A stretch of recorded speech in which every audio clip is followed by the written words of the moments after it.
Hi everyone, I'm Mark McLean, Sparky Mark, and welcome to this special Wednesday night session of MEL Academy. How are you guys doing? I say Wednesday night, it's not quite nighttime here, it's sort of late afternoon, and I'm guessing for some of you guys it is morning. Please, if you haven't already, I see you guys have been doing it already, please tell me where you guys are. Where are you? I can see... here we go. Wait. Oh, here we go. Let's have a look. Let's have a look. From Georgia. Here we go. Brilliant. Yes, in the USA. Fantastic. And Puerto Rico. Fantastic. Philadelphia. New York. Jupiter.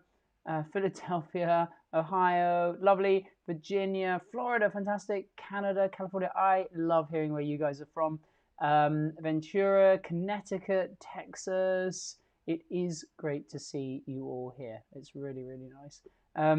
There's lots of people from a place called Owley for some reason. I wonder where Owley is. Yeah, it's okay, don't worry. Massachusetts, Vancouver Island. Now you're saying it's blurry. Let's have a look. Let's have a look at the connection. It's a tad blurry. Right, okay. I wonder if it's something to do with this restream. Okay, yeah, we obviously want to make sure that the whole thing is as smooth as possible for you guys. So let's have a look. From Planet Owly. Is that better? Okay, well, I guess maybe it's just let's see how we go. Okay, all right. Let me know though, please, if there's any technical things. We're obviously just getting participants who are still arriving, so more of you guys are getting here. Hello, welcome. Okay, fantastic. Just as we're waiting for more people to arrive, I just want to say massive welcome. I am Mark McLean, Sparky Mark, and this is a special Wednesday night session of the MEL Academy. Now, for those of you who've already been to, I can see lots of familiar names there, which is fantastic. Yes, wow, lots of familiar. Hello, guys. It's really nice to see you again. And then obviously there are also a few new names as well. So welcome to those of you guys who haven't been to one of these shows before, but welcome. Now, so for the Wednesday night sessions, what we aimed to do was we actually had lots of messages from people who were MEL subscribers, people who kind of were subscribers to the kits, and every week they get the amazing science kits, and they essentially they said it'd be really nice to kind of make one or go a little bit more in depth. So what we've done is we set up this Wednesday night session, which is designed sort of initially was designed for them. The idea that people could then, if you had the kit, we could kind of go a little bit in sort of more in depth into the science behind it. However, lots of you guys who don't have the kits still found it really, really fun. So I'm really glad. And of course, if you don't have it, don't worry. I'm still going to make sure that I show you everything. I've even got my little microscope here, the USB microscope, so we can really look very, very close at this, which I'm super excited about using as well, because I love using that. And also, yeah, I mean, you know, well, I'll just make sure we go actually deep into the science. So as I said, these Wednesday sessions are sort of designed to be a little bit more in-depth into the actual science that's going on.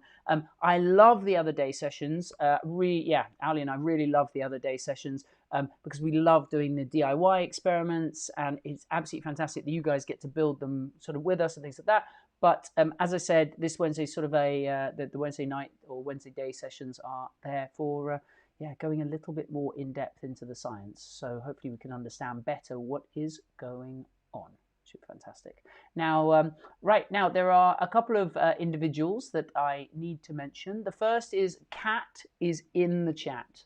Okay, there is Kat down there. That's where and so say hi to Kat, everyone. K-A-T. She is here to make sure everything runs smoothly. If you've got problems with your sound or vision, or if you have any questions or anything like that. Now, I will do my best to read the comments as we go, but obviously I can't see all of them the first time. Usually what I do then is after the sessions, I actually read through the chat transcript, which is wonderful, because then I get to see all your wonderful questions, and yeah, it helps me get better at this, and it's also really nice to see your lovely messages. So, but if I miss any, then Kat's there, and feel free to ask her questions. And yes, all right, brilliant. Now, the other individual that we're super lucky, as I said, to have Kat here. The other individual is Alkali. So those of you guys who've been to one of my sessions before know who Alkali is. For those of you guys who have not been, then I'll explain. Alkali is actually my childhood toy and has come with me since I was a child in South Africa. It came with me to London and has been with me my entire life. Oh yeah, every time. He doesn't like being called a toy. He thinks he's a real owl. Sorry, did I say toy? I meant pet owl, because you're definitely oh, buddy owl. You're definitely a real owl. No, I'm not being sarcastic. I wasn't being sarcastic. I was no. I know the tone of my voice sounded sarcastic, but you're definitely a real owl. Yeah, definitely a real owl, living in a house in London with a human being doing science experiments. Anyway, so Alkali I used in some of the early kind of experiments, just kind of a demonstration things, and you guys seem to love him so much. I think he's probably your favorite thing about this. But why not? Look at that face; it's so good. Okay, do you know what? We got? What did we get, Alkali? What did we get? We were so excited by this. Alkali has been getting some fan mail, and I thought I'd just show you one of the things on my version of the owl pad here, which is this. And this is a picture, an amazing picture of an owl that someone drew there. Can you see that? We love that. And that's by Tomo. Thank you so much for sending that. So much effort's gone in. It's a really beautiful owl. So, yes, absolutely. And that Alkali was super, super excited to see that. We do obviously read all of it and look at all your pictures and things like that and stuff. It's obviously impossible to show all of them, but thank you so much. That was a rather special one because that was you, wasn't it, Alkali? Alkali liked that. And I liked it too. So, yes, please, you get to see us. Okay, so you have a camera. You are invited into our home here in London live, which is fantastic. But we don't get to see you. And that's probably the way it has to work. But it's kind of sad because we don't get to see all the experiments you guys are doing back at home and things. So we love it when you post your photos on Instagram or Facebook or any of the other social media, TikTok, any of those things. Please do all your videos and things like that, and use the hashtag MEL Science, which I've got written here just underneath Alkali. You can see MEL Science. Use hashtag MEL Science. Every weekend we sit down, don't we, Alkali? We sit down and we look through hashtag MEL Science, and that way we can see everyone who's sort of posting about MEL Science, which is wonderful. Also, I see someone's built a little Alkali. Well, if you build a little Alkali, please send a picture. That'd be really wonderful. We love that kind of thing. But if you, as I said, if you don't have social media, you don't have social media, do you? And actually, lots of my friends don't. But if you don't, then you can just email, got your parents or a responsible parent, guardian, to just email down here at the bottom here, melacademy@melscience.com. Please send them across.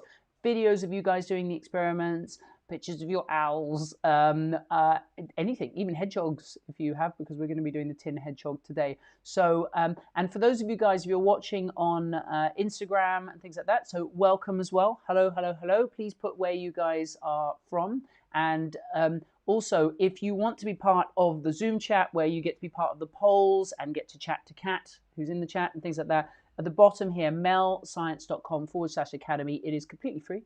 Sign up, join, and then you get to be part of the wonderful group of people I can see in front of me here as well. That's so fantastic. Great. All right. Thank you so much. Alkali, will you come back and help in a bit?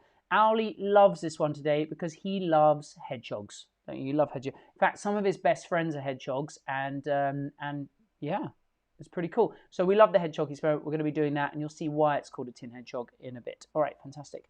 Brilliant. So, now, so we're going to be working on the MEL Science Kit tin, okay? And we're going to be doing the tin hedgehog, okay? Which is pretty cool. Actually looks pretty cool. And we're going to be doing that. So that's the one we're going to be doing. So I've asked you, now what we're going to do is we're going to get this started immediately. The reason we're going to get this started immediately is simply because it takes quite a while before it starts looking good, you know? So we want to get this moving. Plus, you know, that's yeah, it's a pretty cool thing to do. Now, as I said, if some of you guys might be subscribers and you're going to do it with me. Please be careful. Obviously, get an adult to help. We're going to use the gloves, we're going to use goggles, things like that. That's fine. Some of you guys might have the kits and already done it. Don't feel like doing it again. That's fine too. Some of you guys may not be subscribers and you think, oh, I'll do it later, because you can always watch the video version of this and do it along to the recorded version, because we send out the videos of these as well. Or you might just think, well, actually, you know what? I'm not a subscriber. I just want to have a look. And I will make sure that I show you everything that we're doing. And I'll be going into, that's only part of the session. The other part of the session is really just understanding. And we're going to be talking about metals, okay? So we're going to be talking about metals and reactivity, which is pretty cool. And this is how this works. So I'll make sure you guys are understand what's going on. All right, fantastic. So what we're going to get you to get is we're going to need the tray that comes with the MEL Science kit there, please. And we're also going to need the sodium hydrogen sulfate that comes from inside the set, the kit. Okay, so if you have the kit, please grab it. And we're going to get going on this straight away because I want to get this going. We're going to get it moving. I'd like to, yes, move it. So, so we got the sodium hydrogen sulfate, and we are also going to need the tin chloride. Okay, so this is a powder, and this one here is a liquid inside this. Okay.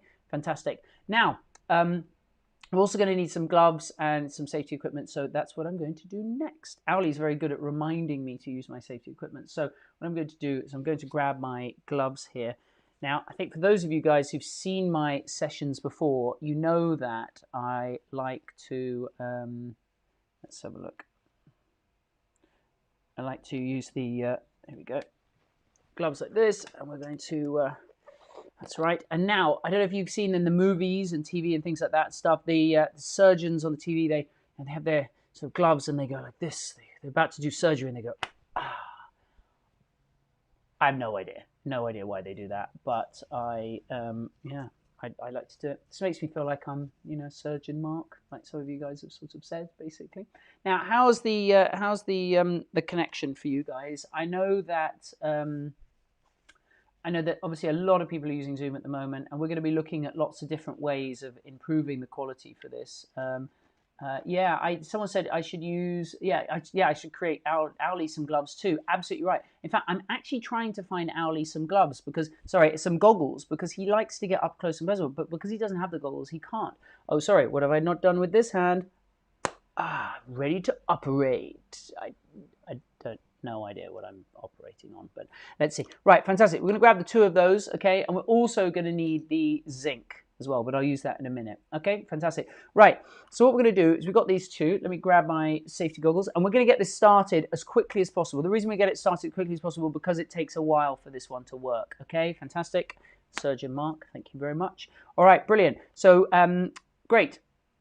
Now, the sodium hydrogen sulfate, what we need to do is we're going to pour that into the tin chloride. So what we're going to do is we've got a powdered tin chloride here.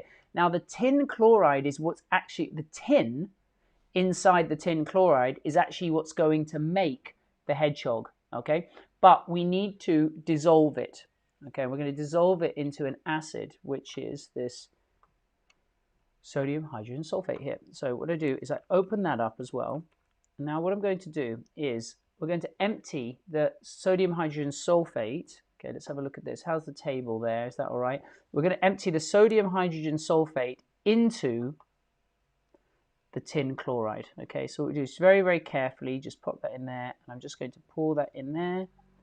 Okay, and now it's going to mix with the powder inside the tin chloride.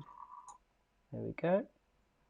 All right, fantastic. And we want to empty the entire lot. So this is now empty, okay? And what we're going to do is this can just be disposed of normally. Okay, fantastic. Right, great. Now what I've got here is I've got my tin chloride mixed with the sodium hydrogen sulfate, okay? And what we're going to do now is within the kit, there are these little things here. Now what they are is essentially it's just a little nozzle so that we can pop that onto, there we go, we click it on. Now this means that I can pour this nice and easily. I can sort of squirt it in without it sort of spilling everywhere.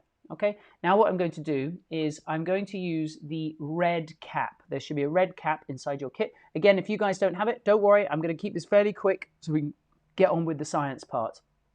Now, what I'm going to do is take the red cap. The reason we use the red cap is because it seals quite well, but also it reminds us that we're now using a mixture of things so that it's not just what's inside there. And what I do then is I take that and I just shake it all about.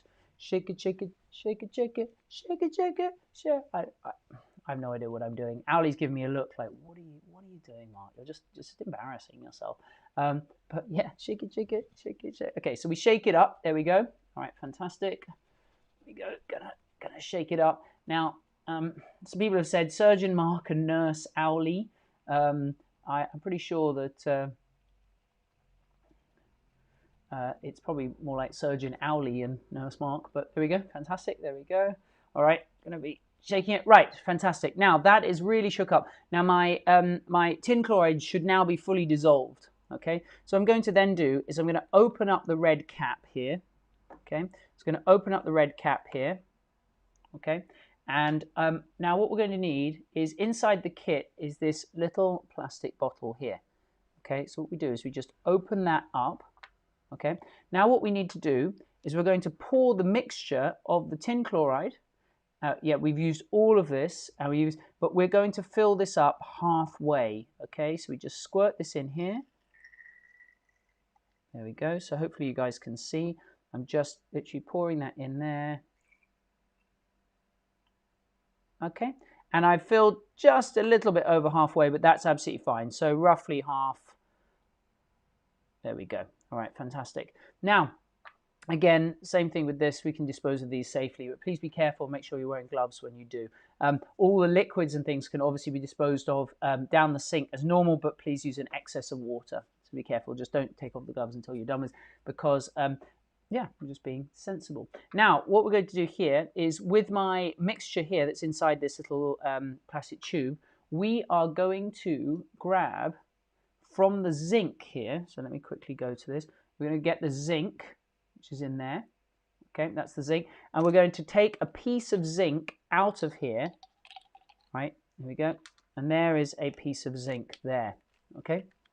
Now, what I'm going to do with this piece of zinc is we are going to put it into the mixture there. Okay. Now, I'm going to put the top on. There we go. Now what I'm going to do is I'm going to bring this close to the microscope now. Okay, so I'm not sure what's going on with the this microscope right now, but let's have a look. Let me see what's going on with my microscope. Oh, there we go. Sorry, guys. Hopefully this microscope will work, but let's see. And if not, then it's okay. I will. Okay. Oh, sorry. There we go. Right, sorry, my microscope for some reason isn't working. I'm very sorry about that, guys. Let me just quickly check now, just in case. Here we go. Right. What I'm going to do is, there we go. Right. Okay. Fantastic. So I've got it to work, which is good. So let's have a look at this now. So I'm just going to bring this a little bit closer. Give me a second. Now this is here. Hopefully you guys can see this. There we go. I'm going to bring that a little bit closer. Now you can hopefully see that inside there we've got some bubbles starting to form, and also the surface is starting to get a bit rough. Now hopefully you guys can see that. Can you see this, guys? All right, what I'm also going to do right next to it is I'm going to put another piece of zinc next to it so you can see what it looked like before. That's what I dropped in there. That's the zinc that I dropped in there, and then have a look at the difference to this. What's starting to happen is you're getting these little sort of slight bubbles on the surface and slight. There we go. Now the water also, so it's not actually water. The mixture is essentially is quite cloudy as well, and it's going to. Here we go. I think let's see if I can get this to be a little bit more. I think it's not necessarily that it's out of focus. I think that it is just that we. There we go. Sorry about this. Thanks for being patient with me, guys. You guys are so patient with me, I have to say. These, I just want to make sure this image is nice and clear for you guys. What I'll do is I'll put myself into the kind of middle there so you can kind of see me as well. All right, fantastic. Okay, great. So that's what we've got there. It's not necessarily out of focus, but it's definitely now. Now, we won't see very much for a little bit. That's why we're getting the experiment started immediately.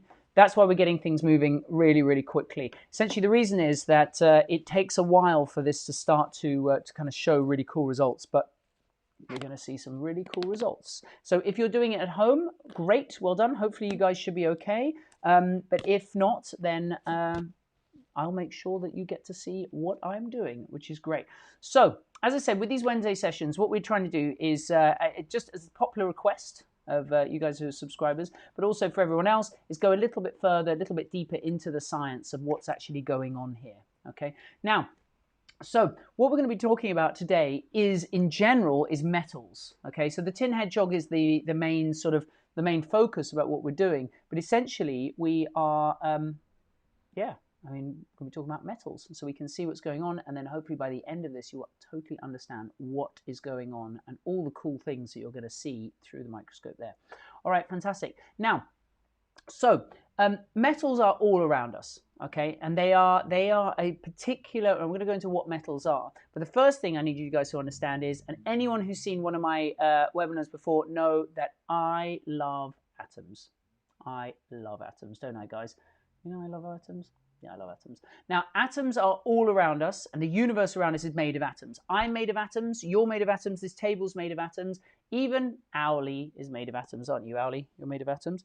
Now, Owly pointed out to me the other day that he thought he was made of less atoms than I am because he's smaller than me, and I had more atoms that made me up. And yeah, I guess that could be true. It's a bit more complicated than that because sometimes the atoms can be a bit more spread out. But essentially, that's kind of the right sort of thinking, basically. Sorry, Ali. He thinks I'm made of a lot more atoms right now because I've been eating a lot. Owly.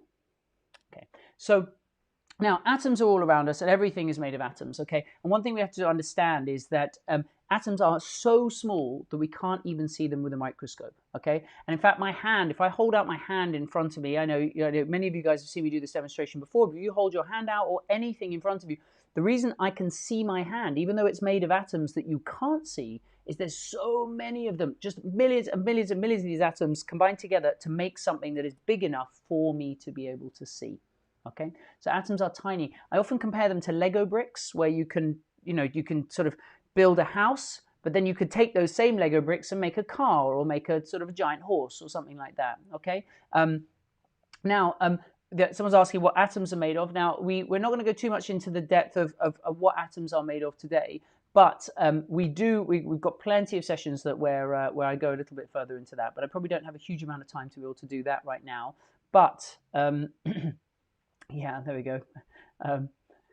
He was made of atoms. Yeah, absolutely. Owly is made of atoms. I'm made of atoms. We're all made of atoms. Okay, and essentially, as I said, that we can go into a little bit more detail later about what one of the other sessions about what atoms are actually made of, and I definitely have done in previous ones. But I just want to make sure, obviously, we get through the core things today. Now, essentially, there are about 100 or so, roughly 100 naturally occurring atoms or types of atom, okay, that exist. Now, it doesn't mean there's just 100 of them, okay, we wouldn't even be able to see 100 atoms together, but essentially there are about 100 different types of atoms, just like imagine that there were 100 different types of Lego bricks.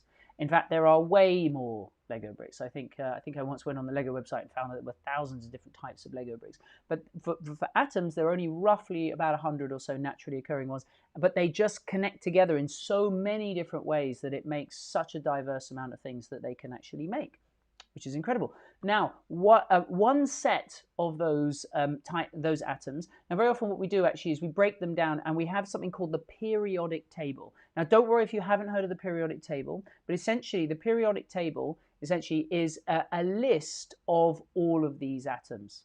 Okay, it's just a list of all the different atoms: the iron, oxygen, carbon, lead, hydrogen, which is my favorite. Love hydrogen, very explosive. We're going to talk a bit more about hydrogen later anyway, but these are different types of atoms. Now, what we often do is, the periodic table, however, is not a list. It's sort of laid out in this sort of very different form, and you can always have a look at it afterwards. Again, don't worry too much if you don't know about the periodic table, but what's happening on the periodic table is, it is a list, but it's broken down into this sort of weird order. And the order is where they've actually grouped together atoms that behave very similar to each other. So group 1 atoms, which is the first column, are called the alkali metals, and they all behave very similarly. And we're going to actually see what they do because they're a type of metal. We're doing metals today, and let's just say there's some awesome explosion. And at the other end of the periodic table are the noble gases that don't really react with anything, and they just sit there on their own, happy to be on their own. Now, as I've said before, atoms can join together to form molecules, okay? And sometimes they can be very large molecules. You know, lots of atoms can join. Of course, these aren't to size, you know, these aren't to scale because, you know, atoms are actually a lot smaller than this. But this is just a representation, okay? So you can make large molecules. Now, what then happens is some atoms we've found seem to, it's not that they have feelings, but they seem to prefer to be bonded to other things, to react and join up with other ones, like into these molecules. And some of them are happy just to float around on their own. And they're happy to just be on their own. And I guess that's like people, right? Some people sort of prefer to be with other people. Some people like a bit of space. I know Owly likes a little bit of space from time to time and things like that. So that's absolutely right. Right. Now, how reactive they are, okay, is something that's actually very important for chemists and for scientists and also for inventors. I'm going to go into that in a minute. And reactive is how much they want to bond with other atoms. Now, very often what we do is we split the periodic table into two main sort of sections. One is the metals and one is the non-metals. Now, metals are all around us. Can you guys give me some examples of things that are made of metal? Give me any example. Now, I'll tell you first of all, the wires within your computer will be made of metal, okay, because they conduct electricity. Now, you guys are giving me a list of, I can see already a list of metals of silver, aluminium, aluminum, car, absolutely. But yeah, a car is made of metal, phones are made of metal, yes. Coins, absolutely. Yes, Owly's battle suit absolutely is, presumably, I haven't seen this battle suit, but it sounds pretty cool, is made of metal.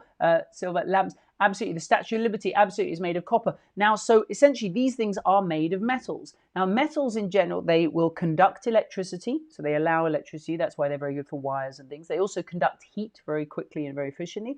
Also, they're quite ductile in the sense that we can, and malleable, which means in thin sheets we can bend them very easily. Absolutely, water bottles, scooters, bike, loads of things. My bicycle's made of metal. So these metals, that's absolutely fine. Now, non-metals, things like well, there's lots of examples of non-metals, almost everything around me, there's different plastics and things like that, stuff, non-metals.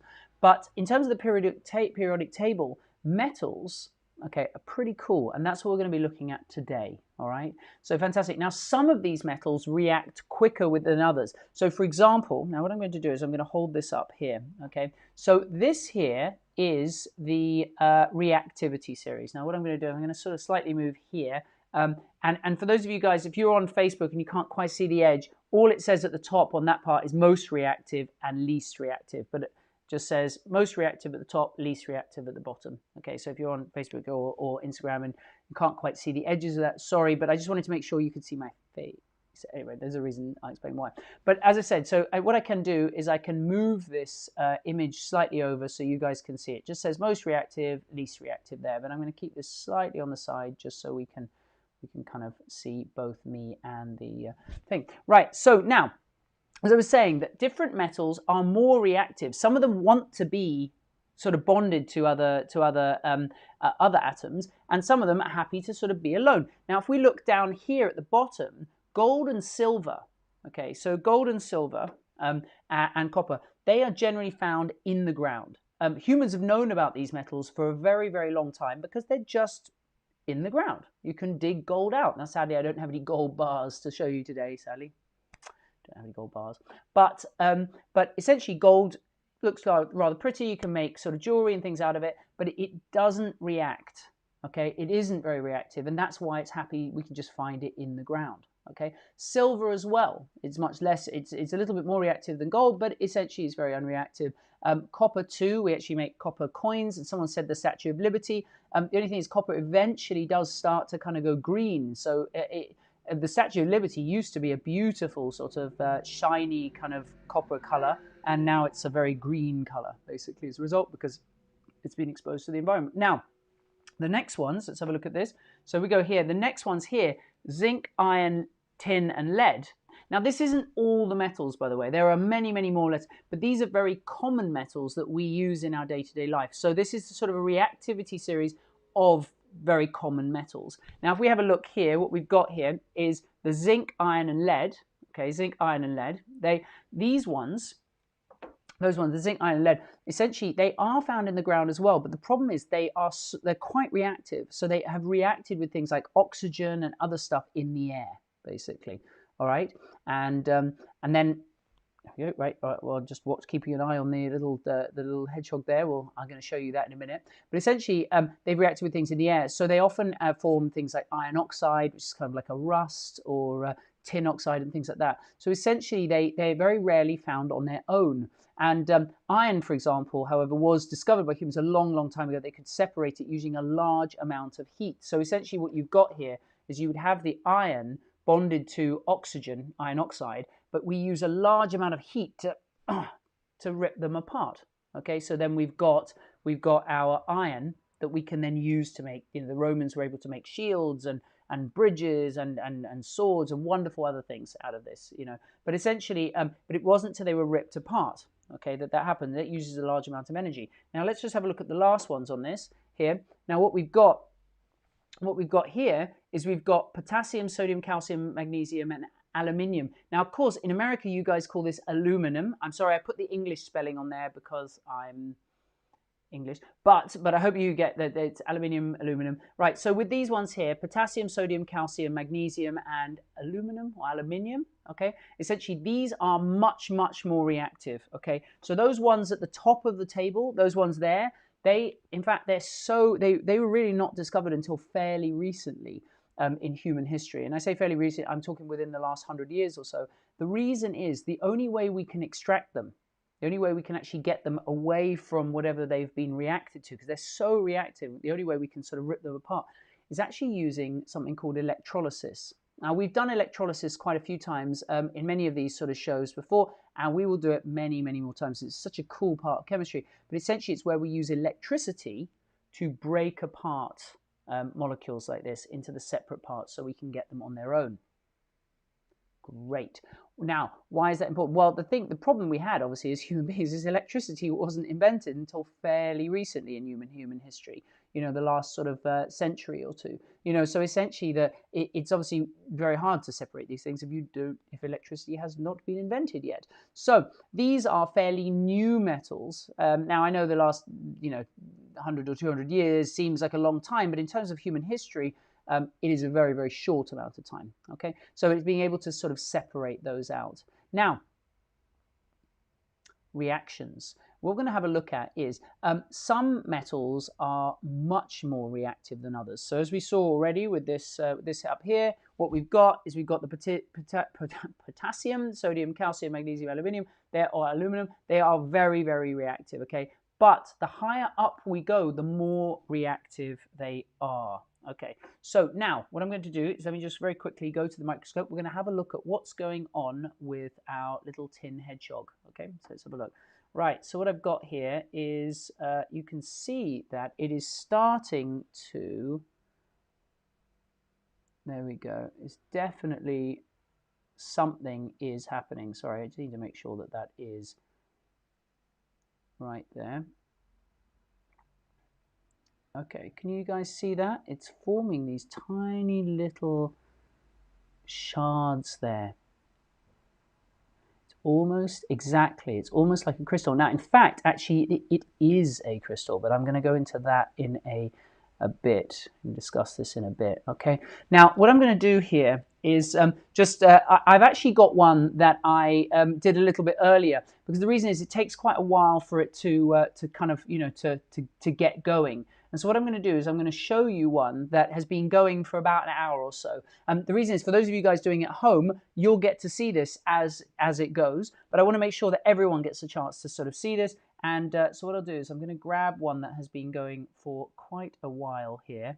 And I'm going to show you this. Now, what's interesting about it is it might have looked slightly out of focus to you guys. But in fact, It was because the liquid was quite cloudy. But what then happens is the liquid is actually becoming less cloudy. I'm going to explain why that is in a second. But let's have a look at this. So that's the other one. But look at this one here. This is one that's been going for a while. Now look at those bubbles in there. And there we go. So that's why, as I said, it kind of looked slightly out of focus. But look at this. You should be able to see. Look at those shards. Isn't that amazing?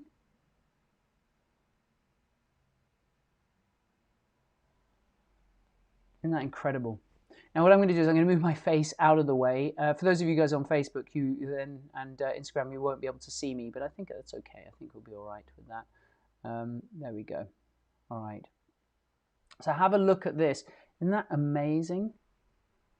And you can see there is still bubbles in the bottom there being created. Now I'm also going to explain what those bubbles are. Okay, that's very, very cool. Look at those little shards of tin. Very, very cool. Right, we're going to leave that going. So what is going on there? Okay, now essentially, I'll explain what the bubbles are in a second, but the first thing we need to do is understand what's going on. Now, imagine, here we go. So imagine this. Now, I'm going to do a little representation because I think this works quite well. Imagine this is tin and this is chlorine. Okay, these are two different types of atom. You don't need to worry too much about remembering the names and things like that, but I just need you to understand the principle of what's going on here. Imagine this is a tin atom and this is a chlorine atom. Okay, now this is a very massive oversimplification of what's going on, but I just wanted to kind of make sure that you've got the core of it, because this is essentially what's going on. Okay, so we've got tin and we've got chlorine, okay, to bonded together. In fact, the numbers of this is slightly different, but let's say we've got some tin, we've got some chlorine here. Now, what then happens is, in order to separate them, normally we'd have to use large amounts of electricity or things like that. But one of the things that we found is that if you can find something more reactive, okay, something that's more reactive than tin, okay, so if we pick something that's above it within the reactivity series, so let's have a quick look at the reactivity series again. Hi. What's above tin? Okay, so we've got some iron there. We've got some iron. We've also got zinc. We could get aluminium or magnesium or calcium or sodium or potassium. Now, what I thought would be a good one for this, and actually this is what obviously the MEL Science guys were. They would just show you that actually you don't need to be much more reactive to cause a problem. So have a look at this. We've got the tin, and we're going to add in zinc. Can you see that? That's what we did. So we've got the tin chloride, okay, that's what this, there you go, let me put the lid on here. Oh, sorry, make sure I've got the lid so it's safe. There we go. Now I should put the lid on before, there we go. But I've got my tin chloride here. This is the tin chloride, so this is the tin plus the chlorine here.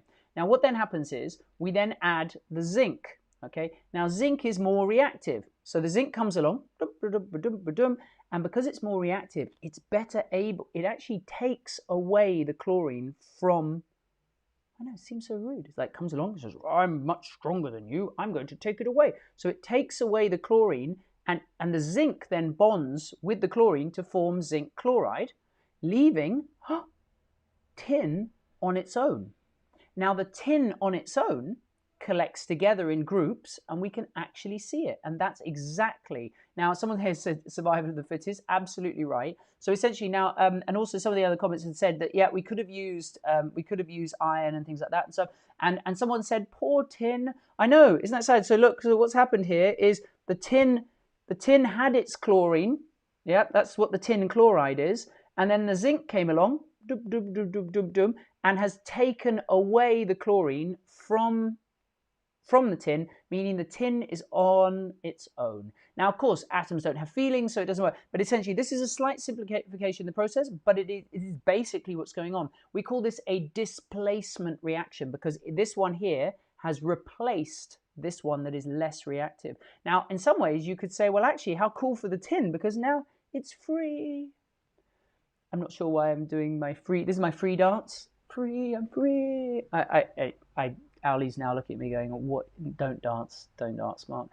So anyway, yes, essentially that's what's going on. Okay, so now let's have a look at this. So in fact, we can use this principle everywhere. Is that if you have some sodium, which is quite high up, it would very often replace almost all of those metals below it, okay, very quickly. Now, the other thing is, why does it look as cool as this? Let's go back to the microscope. Look at that. Isn't that incredible?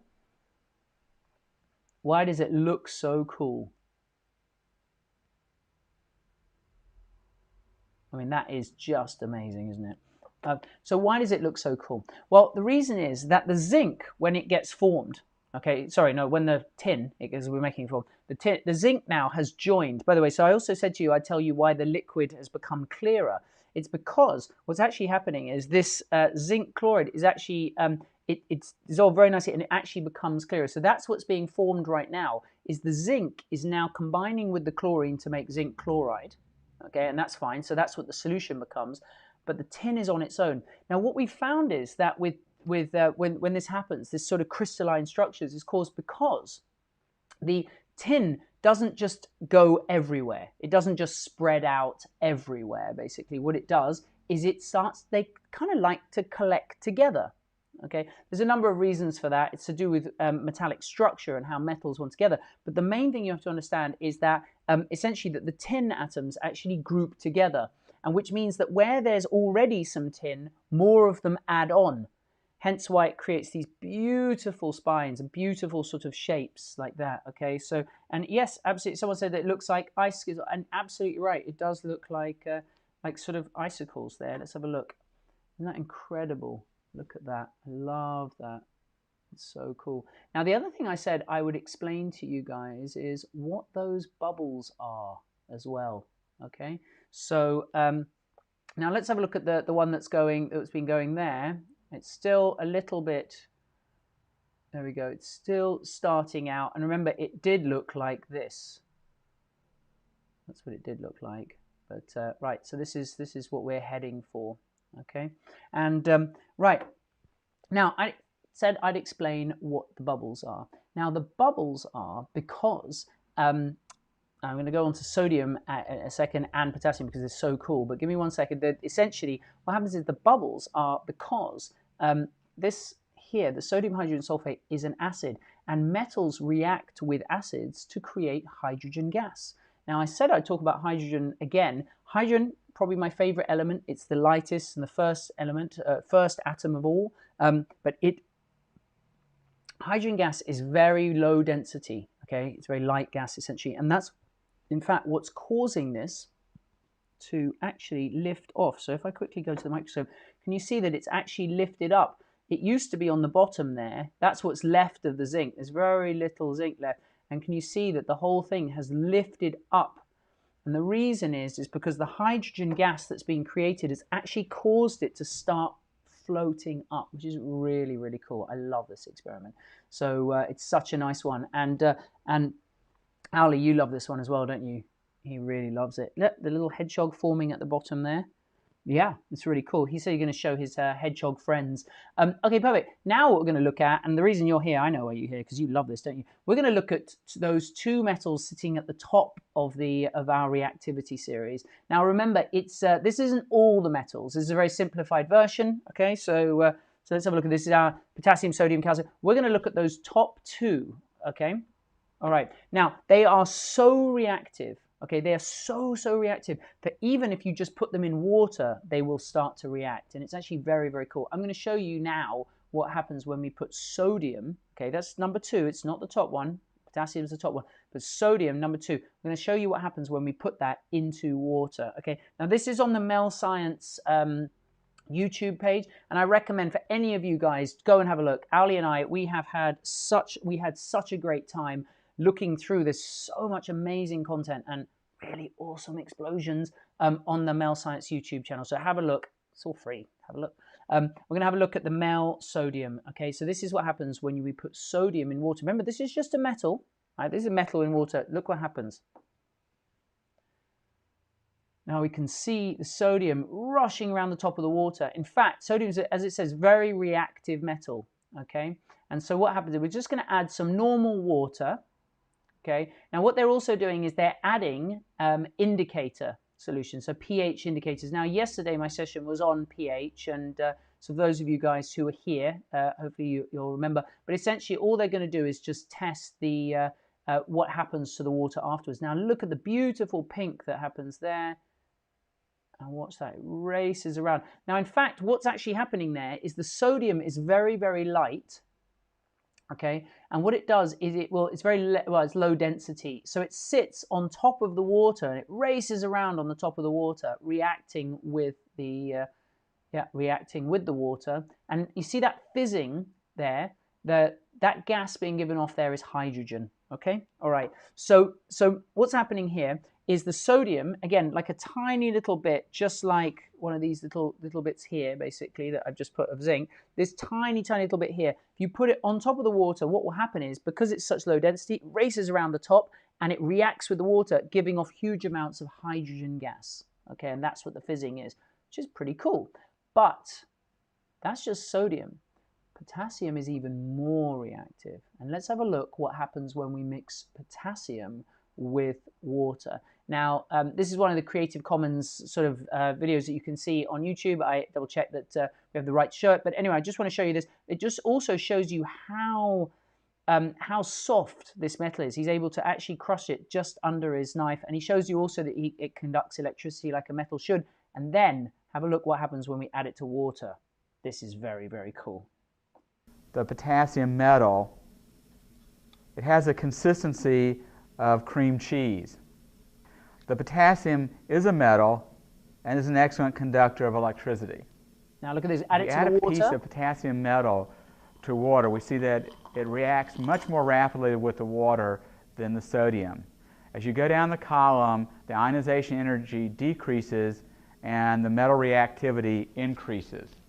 The reaction is very exothermic, and the hydrogen that's produced ignites. We can test for the formation. That's so cool. What was there? What did you guys see? What did you see, Owly? What did you see? Yeah. Okay, I can see in the comments already. Thank you very much, everyone who's commenting already. It's on fire. Wait a second. That doesn't seem right. Now, essentially, that is pretty incredible. We don't normally associate fire and water, or water causing fire. We think of them as being sort of opposites. What's going on? Well, what's going on here is that essentially the potassium is so reactive that it is literally ripping apart the water molecules. And for those of you guys who've seen my session before, you know, I love my water molecules. And water molecules are made of hydrogens and oxygens, okay? And what then happens is the potassium actually steals the hydrogen, one of the hydrogens, oxygen, leaving hydrogen, okay? And that's what happens, is it's creating a large amount of hydrogen gas. But not only that, and so that's what's happening with the sodium, but it gets so hot that it actually causes the hydrogen to actually burn, which is really cool. So cool. You can see why I love hydrogen so much. It's like my favorite. So any of you guys who've seen my my show on hydrogen, love it. Maybe I love it too much. Do I love it too much? Yeah, I do. Okay, so anyway, that's what's going on. So what happened? Now, I have to point out, by the way, that this obviously is that's the reactivity series there. Okay, hi. But we've got potassium up the top, okay? But in fact, they are more reactive. There are actually metals that are more reactive. And I was talking about them earlier, the alkali metals, okay, which are the group 1. And if you go down group 1, they get more and more reactive. And by the way, those two are the most tame. They get ridiculously explosive. And one day, I'm hoping that Owly is going to let me do a whole session on the alkali metals, and we actually get to explode them in the house, right? He says, not a chance. No, it just wouldn't be safe to do it in the... No? Okay, fine. He looks out for me safety-wise. So yes, we won't do that in the house. Anyway, thanks, Owly. Come back in a bit. Yeah, perfect. All right, so... Now, that's the thing, these group 1, okay, if you go on the periodic table, now one of the things you can do, your homework for today, it's not real homework, but if you want to have a look at it, because it's just amazing, is type into YouTube, alkali metal explosions, okay, or alkali metal water, okay, so alkali metal, there we go, And I've been asked to play the video again. Oh yeah, I'll play it again. I'm happy to play it again if there's some time. There should be some time. All right, fantastic. Now what we're going to do is we're going to just quickly check in with what's going on here. Here we go. Let's have a look at this. Right, so I look like I've moved it slightly. That's it. Wow, look at this. Here we go. Sorry. Yeah, that one's still bubbling away. And this one I did like an hour ago. And look at our one that's kind of going here. Now it's already starting to, give me a second. Now it's still a little bit, there we go. I need to get this into focus. Sorry guys for everyone. Ah, there we go. Now we can see what's going on. We can see that it is starting to, again, sorry, this is a little bit shaky. Thank you so much for being, you guys are so patient with me. I'm using this new technology. Oh, there we go. Oh, there we go. Look at that. So that's what's going on now. It's starting to form the sort of hedgehog, and hopefully you guys are getting that at home. There, okay, and let's see. Well, let's see, that's still bubbling away. And we can see it's getting even more jagged. Look at that. It's just like icicles, isn't it? It's amazing, like little swords building up. So I absolutely love this experiment. Now we're going to have a look. Now what we've done is we've added zinc, as I said. So we've added zinc, and zinc is a pretty cool metal even in itself. Okay, so we're going to talk a little bit about zinc, and I've got this little video, it's MEL Science as well. They've got some really good stuff, as I said, on the YouTube. Let's have a look at this little bit of video on zinc. Okay, so how many different things zinc can be used for? Now, an orchestral metal, orchestral instruments.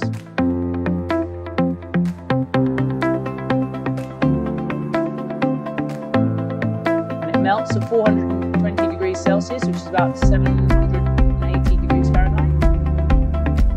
Really cool sky, sort of blue sky flame. Very, very cool tin solution. And that's what we're doing now. But look at this one with sulfur. Wow. And that's it dissolving in an acid and giving off the hydrogen bubbles.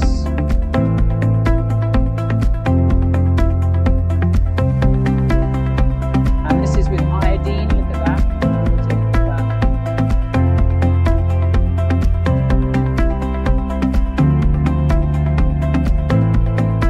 We can also use zinc batteries as well.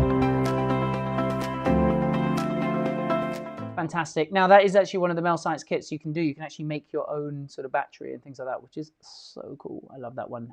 So at some point I hope to do that in the future. It'd be really fun. Right, so as I said, zinc is a really, really cool metal in itself. And now why are we talking about these metals? Why are we talking about the way that they react? The thing is that when I was a kid, when I was young, back when I was young, and Ali was there, he knew. When I was a kid, I really wanted to be an inventor. That's what I really, really wanted to do. And in my head, I think I saw inventors were people who sort of put together bits of electronics and made robots and things like that and stuff. And that may be true. But I think that the inventors of the future, the people that are the inventors right now who are doing incredible, incredible things, they're using atoms now. We're using the way that materials fit together, building incredible, incredible structures, incredible materials. For example, the things that build the space shuttle. Now, I know that very soon, in about sort of half an hour or so, that NASA and SpaceX are about to put the first manned mission into space for SpaceX, which is fantastic. So this is the beginning of people being able to go to Mars, which is really cool. But if we're going to go to Mars, we're going to need a lot of materials that haven't been invented yet. So there is a lot of inventing that's going to have to happen. And understanding how materials work, how they fit together, how some are more reactive than others, how some are less reactive, how that they fit together. For example, tin, you know, the tin that we're sort of forming here, basically this little hedgehog that we're forming, this tin here, it behaves very much, it's very useful. Tin cans, you know, we can make cans and things like canned goods to hold it in there, and they also use tin for holding fuel. But the problem is that some of the Arctic explorers, people who were sort of exploring the Arctic, didn't realize that tin in very cold conditions becomes very brittle and will actually just break apart, which is rubbish if you want to hold your food or fuel in there. Would that be rubbish, wouldn't it? That'd be terrible. So, and that's it. understanding how materials work is creating some incredible things for this world. In fact, one of the ones that we're doing, the people are working on now, is a space elevator. Okay, and you guys can have a look at it. Now, instead of it costing millions or hundreds of millions of dollars or pounds to get into space, you know, or billions of pounds even, you know, to get into space, it will only be maybe a few $100s or a few £100 or so to get into space, which is just incredible with this space elevator. But there's a huge amount of things that need to be invented for that to happen. So why I thought this was a good thing to do today, especially for our Wednesday session, is to go a little bit more in depth into the science behind these materials, seeing how they interact, seeing how metals, you know, kind of fit together and things like that, and how cool they are. Okay, so metals are really, really interesting, and the way they behave is fantastic. Should we have a look at this one more time? Let's have a look. And then, yes, I'm happy to show the exploding potassium, but please do have a look at the on YouTube and things for some you know, for some nice alkali metal explosions. Have a look at that because it's all the group 1, which is very cool. So let's have a look at this. Yeah, look at that. That is still bubbling. And actually what I've seen is this is actually starting to rise up now more. The reason it's rising up, is because of all that hydrogen that's trapped there, which is really cool. But look at that. The tin hedgehog is growing. And I know that Owly loves the tin hedgehog. Don't you, Owly? Brilliant. So I just want to say thank you so much for joining us. Don't worry, I'll keep my word. I'll show you the potassium thing again. But yeah, it's been so nice to have you guys. Please do share online on you know, social media and things like that and stuff. You know, share the hashtag MEL Science. Also with MEL Academy at melscience.com is the email to send your pictures of owls. Or anything, your science experiments, please keep them coming. We love seeing them because we really enjoy this. And I also just want to acknowledge you guys. Also, if you guys are on Facebook or Instagram right now, do sign up on melscience.com/academy. It is completely free, and that way you get to be part of the chat, and you get the info, and you can talk to Kat and ask questions. There's lots of fantastic activity going on there. But yes, please email the pictures, email stuff over to us because we love seeing it. And as I was saying, sorry, that you know, you could have been doing a lot of other things with your time. I understand you guys are busy people. You is busy people. You could be doing loads of things. No, is busy people is not real words, I know, but essentially they are busy. And I'm so glad that you you know, came and joined us for this. So I acknowledge you for taking the time to come and learn with us, which is really wonderful. And so the thing to look up on YouTube is Alkali Metals explosions. Okay, and also have a look at the MEL Science YouTube, just because there's so many of those cool videos. I'll try and show them with these sessions, but it's really cool. So yeah, main takeaway is that metals can become more reactive or less reactive, and the more reactive ones can steal away the ions from the less reactive ones. Pretty cool. And we can use that to create some pretty cool stuff, like, for example, our amazing tin hedgehog that is there, and we love it, don't we, Owly? We absolutely love that one. Okay, lovely to see you. I'm going to give you one more little burst of the potassium just because of popular demand. So many people asked it, and then we will end. Lovely to see you, and see you again soon, guys. The potassium metal, it has a consistency. I'll skip forward a bit here. If we add a piece of potassium metal to water, we see that it reacts much more rapidly with the water than the sodium.